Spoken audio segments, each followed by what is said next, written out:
Hello,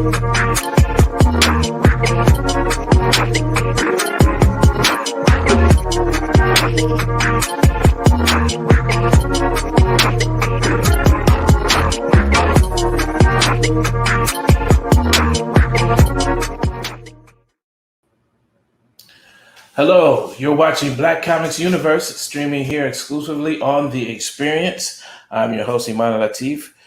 Please help us out by hitting share and giving us a like and follow. Then make sure to tune in for our original programming 7 days a week. The Black Comics Universe streams every Tuesday at 6 p.m. Eastern on all DSPs. That's Twitter, Facebook, YouTube, and Twitch. And today I am joined by none other than my brother, Yusuf Lateef. What's up, man? What's going on, man? All right. Good to be here. Yep. So anybody who knows us knows that we're sort of like mirror images of each other. I'm the older brother, but we're both artists. I'm a graphic designer.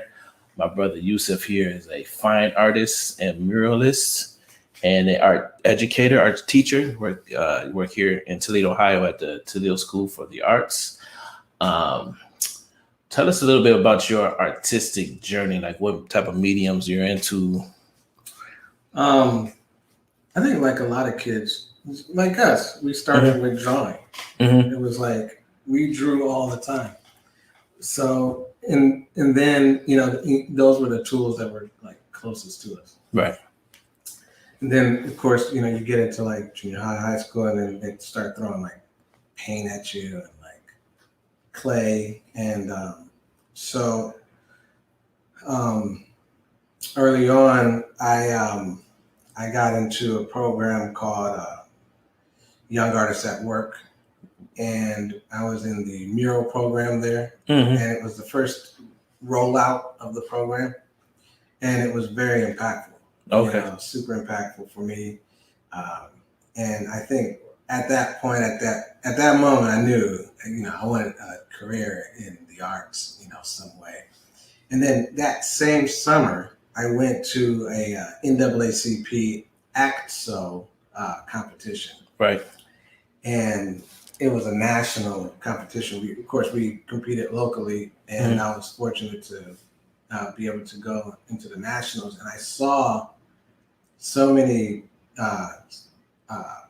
ranges of skill, and that was the thing that kind of seared it for me. Right. It was like other kids looked like me from all over the country and really doing like really powerful, sophisticated work. And that kind of really propelled me and pushed me. So that's kind of like how things kind of started. But I will have to say, I got to give thanks to our parents who saved our drawings, right, who encouraged us, sent you to Saturday school in Columbus. I was jealous, so that kind of the museum. Yeah, that's CCAD. CCAD. That's College of Art and Design. That sparked. I was jealous. So I was like, well, I never thought of it like that. Yeah, and no, because it's interesting. Because when we were growing up, I was the artist first, kind of, and then you followed in my footsteps. Yeah, but I was more into cartoons. And comic books. And somewhere in there, that kind of diverged. Like I was more into technical art, as far as computers and stuff like that. And you sort of veered off into fine art. Yeah. What was it? And now I'm learning, but I can definitely see how y'all was such a huge impact, because that's when it was just, you didn't just get into murals. That's when you met Aaron. That's when you started getting into graffiti art. Right. Right.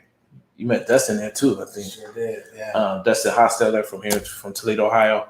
So I can definitely see how that sort of diverged. That's how kind of our paths sort of broke off. What else was it about fine arts that drew you to that, while I was sort of like drawn into more of like storytelling kind of? So you had mentioned Columbus College of Art and Design. And back then it was very, it was like, well, I call it the art boot camp. And a large amount of the freshman class didn't come back after Christmas break because of the workload was so much. Right. and it kind of pushed you into like, what are you going to do? And my thing was illustration. I was going to go into illustration, maybe medical illustration or whatnot. Yeah, mine was always pushing that. Yeah. I almost feel bad if we never got into that. Right. And so after my freshman year, my professors, they were like, well, you have really good painting abilities. And a lot of my friends that I was hanging out with were in the fine arts major. So they convinced me to switch majors. And they said, hey, you can illustrate and be a fine arts major too. You know, you can do all of those things under the umbrella of fine art. You don't have to like go that route. So I switched my major and everything got really small. My class size got really small. You had a more intense, closer relationship with the professors there. And the rigor was still the same. And then I went to New York. So that was like, these little stepping stones that happened for me. Right. It's always seemed like more than I did, you definitely got to experience like these sort of like culture clashes when it comes to the arts. That's like going to art school. I didn't go to art school. I went to a traditional school. Yeah. College. Yeah. I went to UT. You went to CCAD. Then you went to New York. Then it's like, so can you like sort of expound on that whole journey as an artist? Yeah. So it's funny. If you were to go, I guess there's going to be a long answer to it. Yeah. But say, for instance, they found a new planet and they were like, all right, we can take like so many people. We got to take a civil engineer. We got to take like biologists. We got to take, certain people. And I asked my students this, like, should we take, what about an artist? And no one ever lists the artist, Right. And I'm like, well, you gotta look at this, if everyone is like approaching their skill or their particular training from the standpoint of an artist and use the creative process and marrying that with critical thinking, like you're gonna get somewhere. You're gonna be able to innovate and really develop, new ideas. So I think my pathway and my idea of art, is really evolving, going through that, that rigor and thinking about work ethic. But now with pairing that with being an educator, I'm not just teaching kids who want to go into the art field. I'm teaching kids and adults who just want to understand, the creative process and like art making. And so I have to kind of find a way to communicate these ideas in a way where they can take it and bring it back to their own school thought, Right. I don't even know if that answers your question. Yeah, no, it's a part of the journey, right? Yeah. Because I think typically when we think of artists, we think of these, we think of someone who's reclusive. Yeah. Someone who's like, to themselves. It's like they're all about what they want to say and their message and their work. It's not about, other people getting it or, understanding it. It's really about, their message and their success and all this kind of stuff. And I think for any artist, I would encourage any artist to put themselves in a position where they have to not just explain it, but to teach it in a way that empowers students and also helps them to understand how to deliver their message in art. It's definitely a humbling experience. And you see that as an artist that you have a much broader role to play in society than that whole small isolationist type of, typical vibe that comes off that people, it's more stereotypical than anything. Yeah, like so. I remember me and my wife. We did this thing. I guess it's uh, you identifying what kind of person you are. Like there's this little thing. Like I think I'm and I might be wrong, INFP or something like that. Like I'm an extrovert and an introvert. Yeah. So like I'm comfortable by myself, but like comfortable being in social situations, right? Yeah.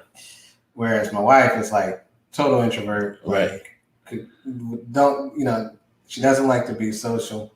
But I think what happens is I have a private practice, like where, it's just my work, it's what I'm doing. I rarely try to explain it, you know what I mean?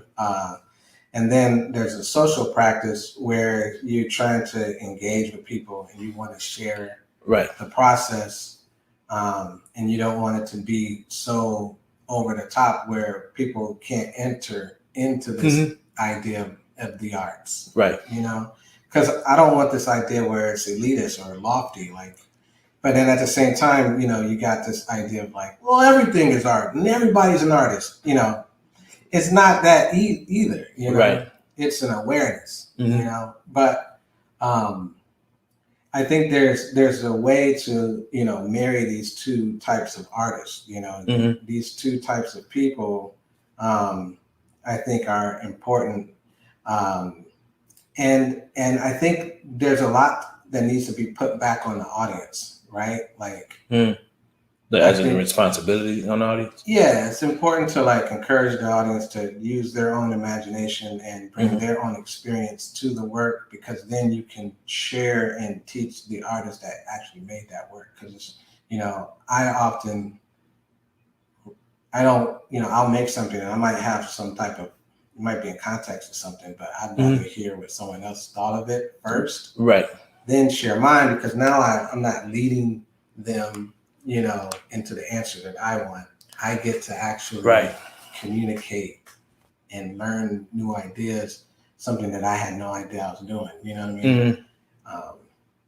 It's kind of like learning something in post, as opposed to being like premeditated with the work, So I live in that place, but also live and learn through a more planned out, coordinated way of thinking. And that's the teaching component. I was listening to a Malcolm Gladwell interview, and he explained it as thinking in public. Yeah. So he's not. So he doesn't have these. He doesn't make concrete ideas or proclamations. Yeah.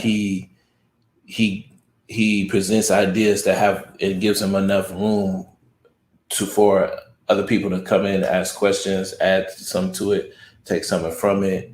So it's not so set in stone or absolute, that he can't come back around and do a totally other book that sort of denounces the other one, or questions the other one, and all that kind of stuff. So he called it. I like that idea of sort of like thinking in public. It's like even works of art can be, just because, even if they're in a museum, and we're going to be talking about museums later, that doesn't mean that work of art is still a public piece. Yeah, we're participating with that work publicly. So we have enough, so as we engage it, we can formulate our own opinions. Yeah. They don't always have to be professional opinions and all this kind of stuff. Yeah. And so that's leading to my next question here. My handy dandy notebook. So yeah, like I was saying, like we've diverged, right? So we're not quite on the same path as far as artistically, but I do feel like we are both storytellers, kind of. And so mine can be a little more literal, coming in, with comics and cartoons and stuff like that. As far as a fine artist, how do you approach storytelling with your work? I think it's built to suit, right? Like wherever I find myself, I try to figure out where I can, where I fit. So, for instance, and big ups to my peeps, the Rasquaches, my friend Federico, um, and his brother David started this artist residency, and it's all thinking about the work and what's happening on the border, what's happening with our indigenous brothers and sisters, and our Mexican brothers and sisters. And we went to Puebla. They've been going there for about 4 years. I got to go a couple of years ago to Puebla, and it was really a magical, experience, a very meaningful experience. But like, how do I fit? You know what I'm saying? As an African American, like, how do I fit into this story? How do I fit into this? And I think I'm coming from a place of empathy and a place of like understanding struggle, and there's a connecting language involved with that. So when it comes to storytelling, like, I have to come from like, I think I'm coming from one place of I'm coming from a framework of like an African American. So like you experienced like what a writer experienced, like the whole idea of write what you know. Yeah. So you like creating work from that aspect. Like, all I gotta do is be me. Yeah. That's it. And as long as I'm me to the best of my ability, people will be able to fill in the blanks. And that's kind of like this idea of putting the onus on the audience. You know what I mean? The artist can't carry all that. I can't carry what you're looking for, what they're looking for. The only thing that you can do is be yourself, and wherever you are, there you are. Right. And the one thing that connects us all is that we're human and we're experiencing this world in a very similar way, So, but being aware of that as an artist, or because you're aware, you're an artist. Repeat that. Because you're aware. Because you're aware and you react. In that awareness, and produce based on that awareness, and that this kind of idea of woke, or it's one thing being woke, but it's like being awake and then acting on that and producing something and acknowledging a process. Right. You're like actively engaging in this human, this idea of being. Right. So everyone is being. So wherever you are, you don't have to try to fit in. It's like, if there's anything that African Americans bring to the table, it's like, look, we're gonna figure this out. Right. Because because we've been cut off, we're like the global orphans. We had to create culture that defined us based on our relationship with land and place. And if you look at us, we are a microcosm of everyone else's experience. Right. So I think that's one of our gifts, is that and it's a tool, but at the end of the day, I'm an artist because I'm aware. And I like that, because that reminds me of this. It's a quote from a movie, but he was quoting another poet. The White Tiger. It's like a movie on. And I just finished reading the book, right? And in the book, the main character quotes this poet, and the poet explains that he was talking about, these poor people, and that they were slaves, but the issue was they didn't know, because they were slaves because they didn't see beauty in the world. If they could see the beauty in their environment, they would realize that they were slaves. Yeah. And that kind of stuck with me, that idea. And another thing that you say all the time, and which has been a really strong issue lately, was that just by being Black, right? The moment that is introduced into art, Yeah. it automatically becomes political. Right. It's almost, it reminds me of that Honorable Elijah quote when he talks about, he took that, if you've ever seen the movie, remember he took that glass of water and he put the black ink. He dropped that one black, put that one drop of ink right. in that water, right, and it turned everything black. Right. It almost feels like that. It's like, do you feel that sometimes as far as the work that you create? You could take that same scene and then put 2016 at the top. Yeah.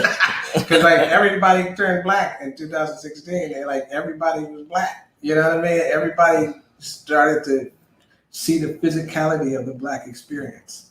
Okay. Because our political system was like turned on its head, you know, and whether you were for it or against it, it was still all up at the surface. Like right, the elephant in the room became apparent, and I think that's something that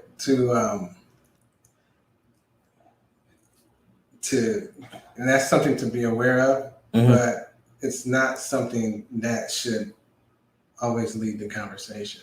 Okay. Because what happens is you'll end up into a kind of nationalist type of kind of frame. You know what I mean? So you got to be careful, acknowledge it and use it, and it's just another component of the whole thing. But I think that I can see that. It's up to me, and hopefully seeing that and understanding that, like saying these words, is my responsibility to produce something and make something or create something or an opportunity that kind of speaks to that. Right. But I think that one of the beautiful things for me being an artist has given me kind of like that mental, spiritual space to actually think about that stuff and like conceptualize it and make something physical or produce something that maybe speaks to that. Right.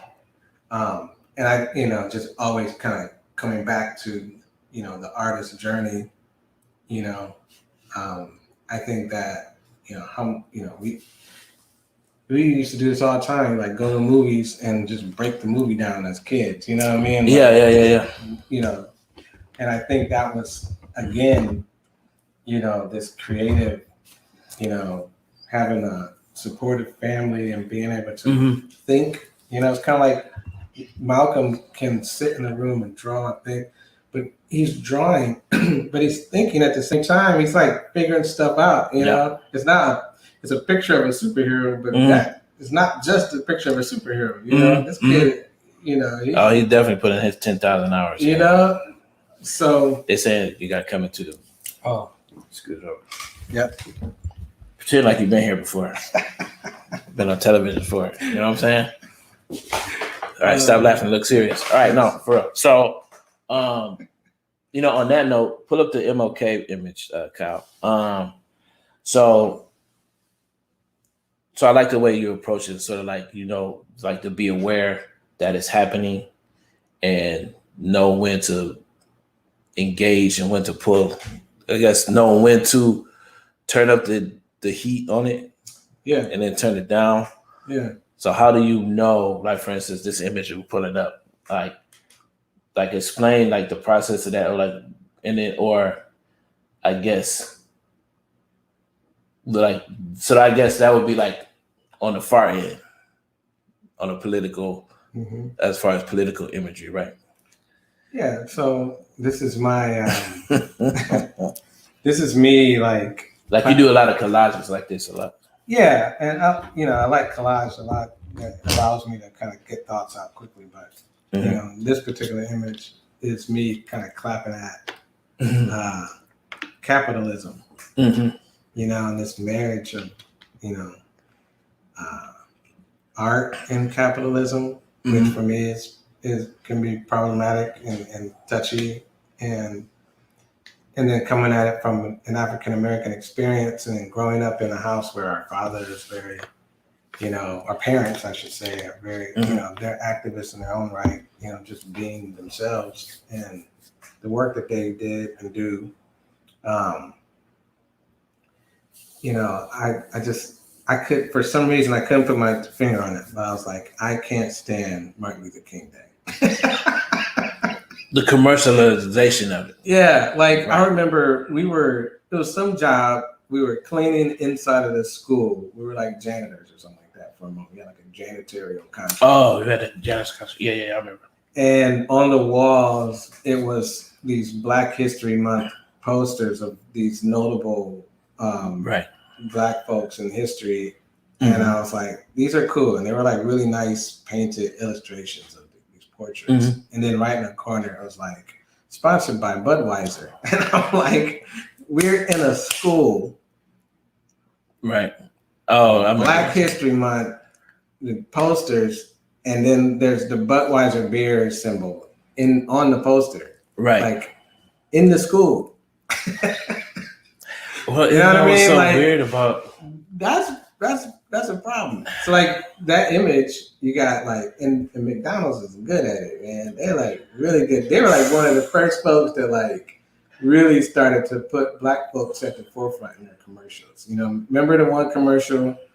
It'd be great if Kyle could pull this up, man. I don't know how quick you can work it, but like this old school commercial about Jimmy, he getting a job at McDonald's. Yeah, he started off in a job. And, I don't know. Dave Chappelle did a parody of it. Like he went and got it. Then he got moved up to a manager. It's like, he about to get. Oh, I heard you about to get your stove. Like he about to the whole neighborhood thought he just owned a McDonald's all of a sudden. Yeah, which wasn't the case. But it's like, but you know what I realized too. I think we're kind of stuck with it because we live in a capitalist country. They're gonna do what they're gonna do. This is me right now at 44 coming to some resolve, understanding like they are going to do what they're going to do. And it's our responsibility to do what we gotta do. Okay. You know what I'm saying? And that's the reality of it. I'm not gonna try to steer your boat and try to change the course of your boat, and your boat's been on course for like eons. Now I'm gonna do a Noah, and I'm gonna like build my own boat. Okay. People call you crazy when you start building your own thing, and this is not just me thinking. This is me working in a community-minded kind of way. This is other people's voices that are like kind of echoing for me. You know what I mean? It's not just me, and that's that that publicly engaged component. You start to like grow as an individual, but because you're engaging with people, right? So it kind of helps kind of create and make your ideas that much more vibrant. And that's the only reason why, at least my ideas, or at least I have the opportunity to like put my ideas out here in a public way, is because there's other people in the background kind of helping this along. But anyway, that collage was very easy for me to make. I was like, McDonald's sugar packet. I got this picture of MLK. You put them together, and there's this juxtaposition that happens, and then it's like you put it out there, and it's like, all right, now let's have a conversation about this. And ironically, the item that's being replaced is what, the Bible, possibly. Like what was originally in his hand. I don't know. I can't remember what. Oh snap! Oh wait. Pull it up. He found the commercial. Yeah.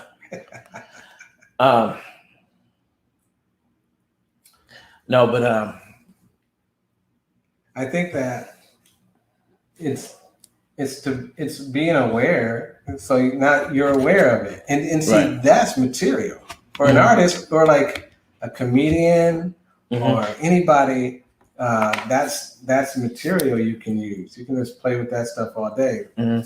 For instance, like an MC, if they're like freestyling, like I think the MCs that are the best are the most well-read MCs. You know what I mean? Because they just have words, or they ask people in the audience to like throw up a word or something like that. It's like that makes the job of coming up with the next rhyme that much more easy. It's just like content after content, and stuff to use. But I that's thinking of art practice in a way that now, it's not the material, it's not painting necessarily, it's not ceramics, but it's the principles behind those materials. It's not, it doesn't end at the physical paint, latex, and all this other stuff. It's more so the driving factor is the idea. I see that a lot. I do see that because what was interesting was that, and I got this from listening to hip hop. So like, I noticed, like, for instance, we idolize Jay-Z and Beyonce, but I tend to idolize them more so as not just artists, but art collectors. Yeah. And what I've been noticing that they're doing is that a lot of times now it feels like some of the things that they're doing is more performance art. Yeah, like when like Solange. Yeah, even Solange, definitely with Solange, or like Jay-Z did with Magna Carta, Holy Grail, where he physically rapped a song in a museum, and people traveled, like stood in line to see him perform this quote unquote work of art. And he sold the album to Sony, back to commercialism. Yeah. But he sold the album for millions of dollars before he released it. So he actually sold the work as a work of art. He performed it as a work of art. Right.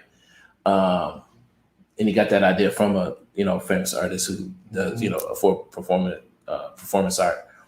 But now I notice, like, now I look at all their music videos differently. I look at I listen to the music a little bit differently because, or like what Beyonce did with I Am King. It's like that whole music, quote unquote, music video that could have easily been a musical.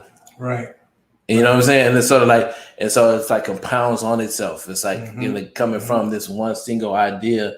And I like the idea that the foundation, the kernel that it originated from was fine art. Yes. We got a question. We have a question from Megan.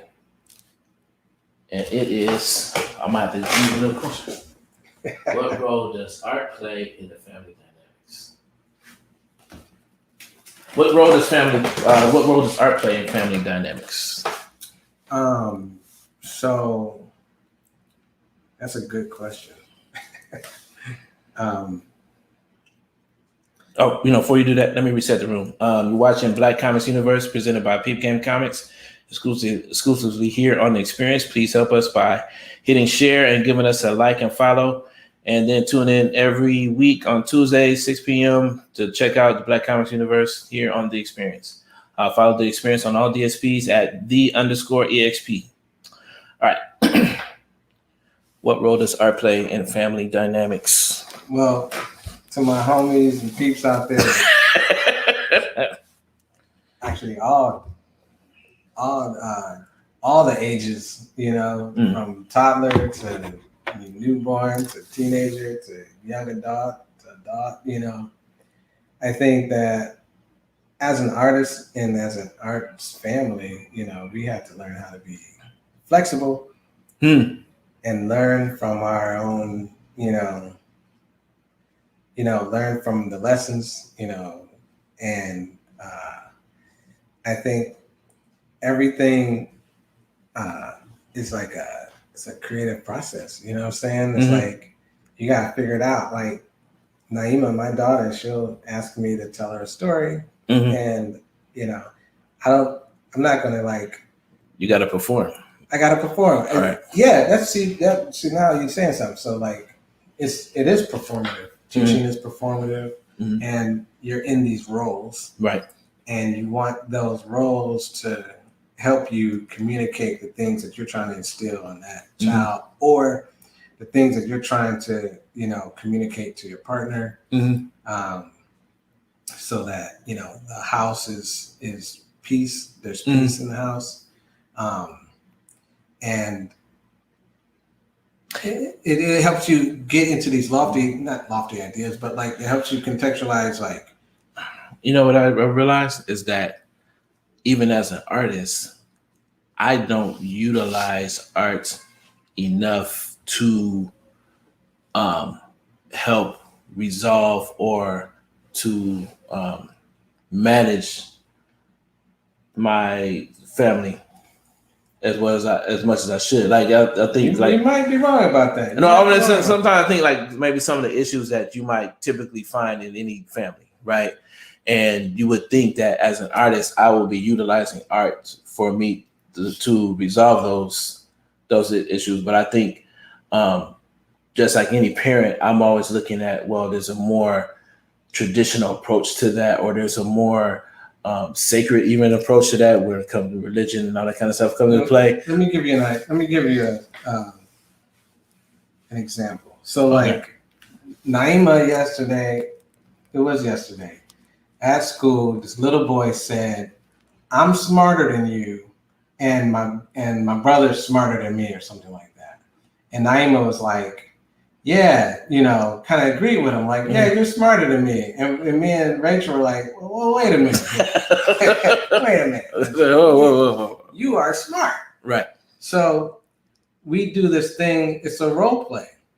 So we've done this before with her. She knows this. So like, I play the little boy.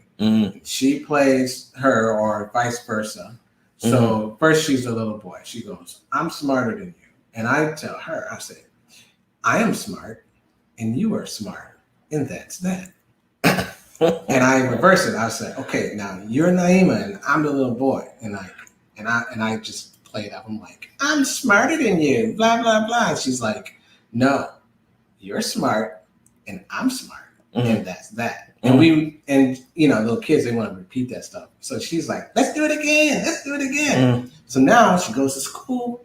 This kid comes up to her and says that. And she's like, "Oh, wait, I know how to deal with this. We did this at home. We practice. It's theater." Yeah, it's theater. And it's like, I forget the name of it, what it's called. And I was taking a class in grad school about this, But Black folks do this all the time. You know how we get in these heated conversations, and I'm mad at somebody. It's not you, but I'm mad at this person. Right. But I talk to you as if you're that person. Right. So if anybody comes up on a conversation, they think I'm let me have it. Right. Yeah. It's so theatrical, but But I think that's one of the things. All cultures do it in different ways, but it's very performative, and that's there's a process to that. So if there's a process, and then you're producing some type of result, therein lies the arts. What's interesting is that, and then bringing it, because that's a great point, and bringing it back to what we're talking about as far as politics, it occurred to me because you were also doing a lot of. At one time, you were doing some more performative art pieces. That was a part of when you got your master's. And it occurred to me, speaking of politics, that what Dr. King was actually doing in civil rights was actually performance art. Yeah. And all the roles had to be played in order for the piece to work. Right. And Selma's a perfect example. Selma worked because you had a Bull Connor, and he had to play. Dr. King had to play, and his advocates had to play their role. he had to play his role. Yeah. John Lewis. The horrific thing that he did. Yeah. He had to do his part because they went to a town just before that. Yeah.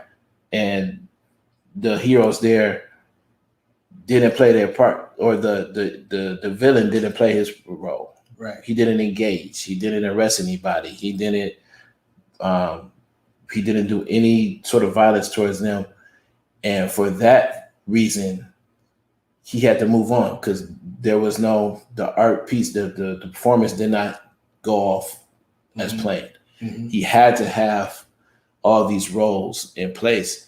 So now, with that perspective, I have a totally different appreciation for everything that he did because they did rehearse. Yeah. Those students, Southern Literature, those SNCC and Southern Literature Leadership Conference, they rehearsed. Yeah. Those sit-ins were not; those were performances. Right. And when you look at them as performances, and they had the biggest stage ever through the media, you know. To tie into like comics and, you know, it's this speculative nature of Blackness, or the performative nature of Blackness that gets on you. You know what I mean? Yeah. And crosses cultures, crosses continents, you know. We got another question. Yes. The other one from Mrs. Megan Davis, my wife. Megan asks, what percentage of art should speak to the true spirit of Black folk?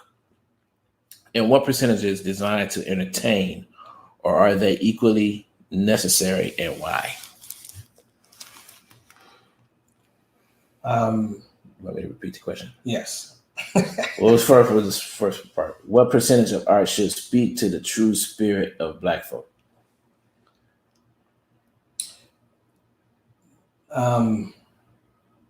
What percentage of art should speak to the true spirit of Black folk? Well, if you're you and you're 100% you, then whatever you look at, you're going to put it in context to whatever you're experiencing at that moment, or whatever you experienced before, or what you want to or hope to experience in the future. So, you know, as long as you're 100% you, you're going to be able to glean something out of what you experience artistically. I think that it's impossible to ask anything to be able to hold and speak to something 100% across the board, because that person that created that thing is only that person. Right. And, you know, the Black experience is very complex and very layered. So I think it would be difficult, if not impossible, to be able to, for any one thing to do that, even any one type of movement to do that, you know? So how much, where, I guess putting a percentage on it is kind of hard, like giving a number to it, or? Yeah, there's no way, for me, there's no way to quantify that. It's a completely personal experience.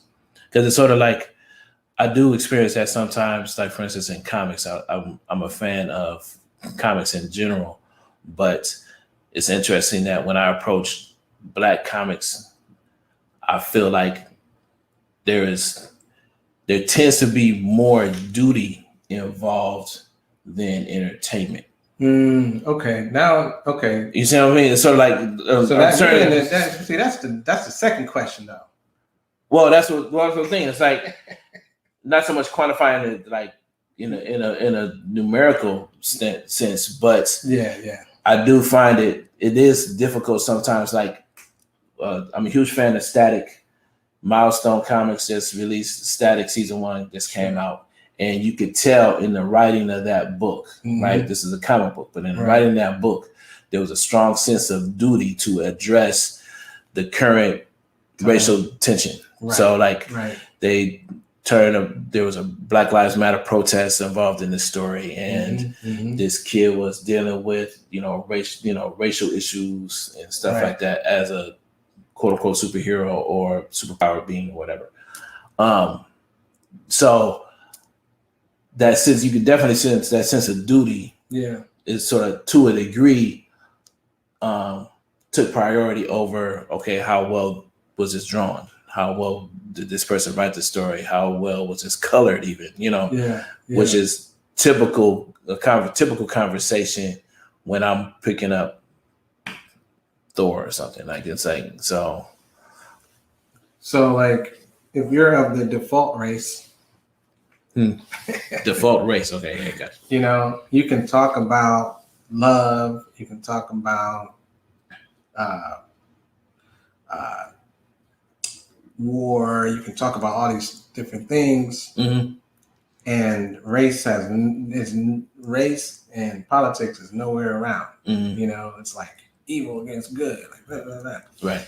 You get us, and it's like, all right, what's this black man's story? Single mother, raised in the hood, like Black Lives Matter, like all of this stuff becomes like politically charged, right? And you see that, for me, I guess, that's important, and it's entertaining to read. You know what I'm saying? And it's entertaining to read, and I think right now in this time, and however whenever it's very, I think it's very important to be able to do that and to have that messaging in there. I think it's like it's seriously needed. Especially like as a teacher, to be able to pull something like that and like, hey, read that, check that out. Right. Oh man, it's like I can, I'm pretty sure like, parents and families can use these comics to kind of engage with their kids, about the things that are going on in the world. You know what I'm saying? And I think that's important. And I think that's some of the, maybe that's some of the responsibility that's on Black folks to do. You know what I'm saying? That's like the special thing that we can and need to do. You know what I'm saying? And it's just like very particular to our story, as Black folks. And I think but at the same time, because I know where Megan's coming from, it's like we can be sitting in front of a TV, we'll watch a show or a movie, and it's with a predominantly white cast, a storyline, and we was like, oh, that was so good. And the first thing we say is how come there couldn't have been some Black folks there? Or no, it's like, wow, I wish Black shows were like that. Or like, I wish, you know what I mean? But it's like when we get sometimes what happens is like we get the Black show and it's so heavy. It's so super dramatic. And it's like you would just, you wish sometimes it could just be some human story. Yeah. You know what I mean? But we are political bodies. You know what I mean? And it's even, we pull it, and I think we play it on to each other. Because in capitalism, there's a lot of assumption of like what you want, like they're like tagging into people's algorithms and stuff like that. And it's like, I hope that in the comic book world, because in a lot of times in the graphic visual in that world, it's like there's a way to think speculatively and get the things that you need out and go out there. Because like Octavia Butler, perfect example. She didn't do that. Yeah, her characters were Black, but she didn't really like outwardly say that. Even in like even in the book where she's her character is going back in time and she ends up being a slave and stuff like that. Like the circumstances at the lead as opposed to like all this. overt messaging and things like that. It's the storyline is more interesting. Right. I think that the comedian, Get Out was a really good example. Right. And a successful. Well, even with Get Out, it was sort of like he took the political end of it and made it horrific. Yeah. So it's sort of like now he's playing with it. He's not like right. It's not just there. It's not telling you to just stay in school. It's like twisting it or Us. Yeah. That was a really good way to do that. Well, see, that's the thing. By the time you get to Us, right? Yeah. It's sort of like you can see him. Okay, it's almost like if he was like a hot air balloon, like it was on the ground and Get Out. And then by the time you get to Us, you could see him like, okay, he's moving away from sort of the political messaging a little bit. So here's another good example. Spike Lee with 25th Hour. Okay. Total white cast. True. But Spike Lee directed that. And you could tell it was a Spike Lee story. Yes, you could. Right. And I think he's talking about the Black experience through white characters. And I think that was like a lot of times groundbreaking. This man's about to go into prison. You know what I'm saying? Like he was he was selling drugs. Like he was like, he could have easily put Denzel Washington somewhere sprinkled into that movie somewhere with whoever. But I think by not casting it with Black folks, it made you appreciate the story a little bit more. That's the speculative idea of this idea of Blackness, where it's not so. It expands from the skin. Well, yeah, like a lot of times, even before Miles Morales, as far as Miles Morales Spider-Man, right? You can say the average Black comic book fan identify with Spider-Man because his origin story felt familiar. Yeah, right. He was like raised by his aunts. He was poor. He was except for Batman, he was rich, but Batman he didn't have his parents, right? Or like even Superman is an orphan.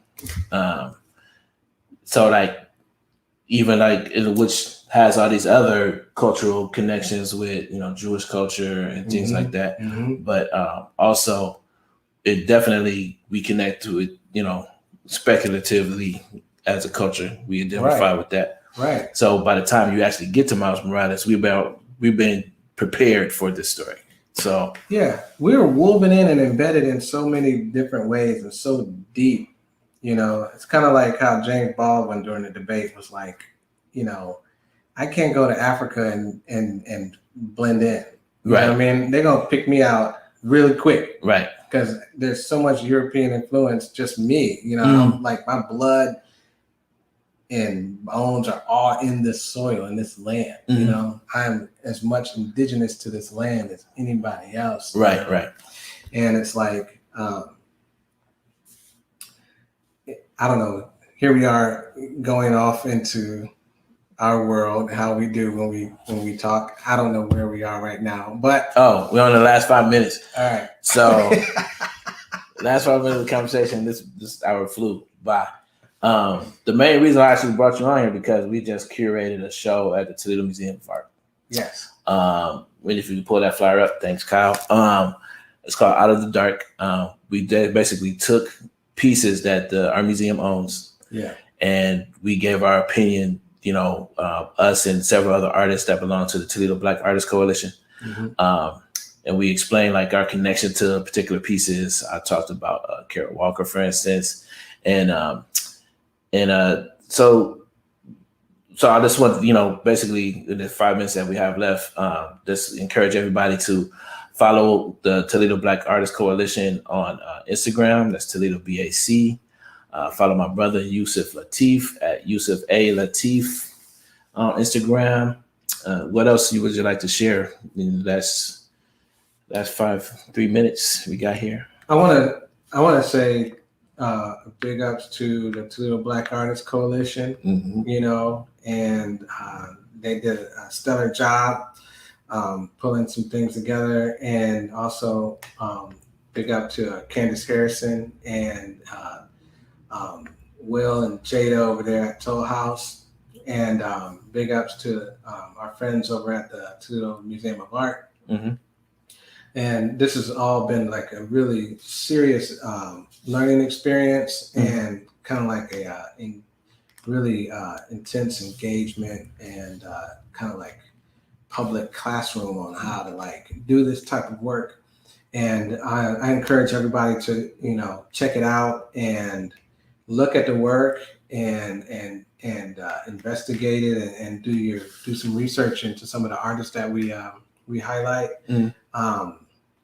And yeah, I think that it was a really great experience. It was good working with you. Yeah, that was interesting. Oddly enough, we were both artists, but we rarely have worked together on stuff. We did work together on Naima's book. Yes.